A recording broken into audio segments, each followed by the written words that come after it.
ஒரு தாத்தா பேரனுக்கு கதை சொன்னாரா, அவர் கதை, அவர் ஹிஸ்ட்ரி, பயோகிராஃபி.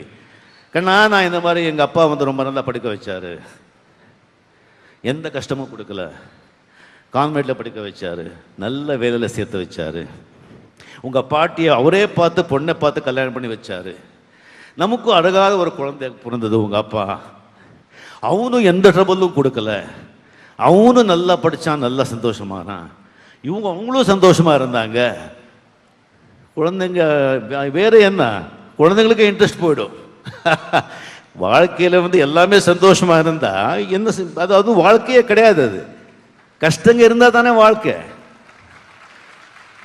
இன்பத்தையே நினச்சிட்டு போயிட்டு இருந்தால் அது வாழ்க்கையே கிடையாது, கசந்துடும். துன்பங்க இருக்கோ, இருந்து தான் ஆகணும். அதுக்காக துன்பத்தை தேடி போக வேண்டாம், பட் வந்தால் ரொம்ப நொந்து போக வேண்டாம்.